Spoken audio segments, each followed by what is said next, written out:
Anyone that's purchased crypto before has performed a very simple cryptocurrency trade, but that's barely scratching the surface of the market and the amount of options out there. In this guide, we'll talk about how to make your first crypto trade and touch on some of the more advanced aspects of the process. The first trade almost everyone makes is a fiat to crypto trade. Exchanges act as an on-ramp for users into the space. Depending on location and jurisdiction, exchanges sell cryptocurrency for a variety of fiat currencies.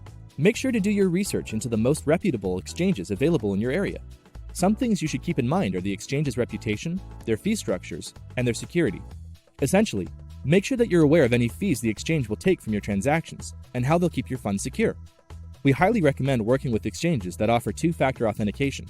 Generally, you don't want your password being the only thing protecting you from losing funds. Note that exchanges in most jurisdictions are required to verify your identity and perform certain Know Your Customer and anti-money laundering checks.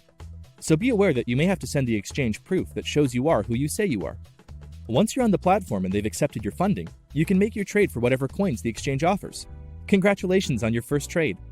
Behind the scenes, the exchange will have created a wallet for you where your funds are stored. It's now up to you whether you want to keep trusting the exchange with those funds or move them elsewhere. We won't go into depth on all the different types of wallets here because we already have an excellent guide for that. But what you should know right off the top is the difference between a hot wallet and cold storage. Once you know the difference, you can watch our wallet guide and decide where you want to keep your funds. A hot wallet is like the wallet you carry around with you day to day. It isn't particularly safe, but it's convenient and gives you easy access to your money. Cold storage is a lot more like a savings account. The money isn't on you at all times, so it's more secure but impractical to use day to day. An example of a hot wallet is your cryptocurrency exchange. It's a software wallet that's always online and requires password input to access. This makes it vulnerable to attack, but very easy to reach your funds. A cold storage wallet would look like a piece of hardware that's separate from your computer. It is always offline, except for when you plug it in to access it. This means that while it is offline, it is totally safe from attackers. Again, we go much deeper into different types of wallets in our other videos, but you should decide whether you'll be using your crypto frequently or locking it away. Then you can choose a hot wallet or cold storage solution that's appropriate for you. Whatever wallet that you choose will provide you with a public key and a private key. The public key is the address that you will always use to receive funds. When you withdraw from an exchange and they ask for an address, it's your public key that is required. You're free to share it and use it however you like. Your private key should never, under any circumstances, be shared. If your private key is leaked or discovered, then your funds can be stolen and used without your permission. You will lose your funds and you won't be able to get them back. So write it down, keep it somewhere safe and secure, and do not share it. Once you have your crypto stored in an appropriate place, you're set up to engage with crypto-to-crypto trades.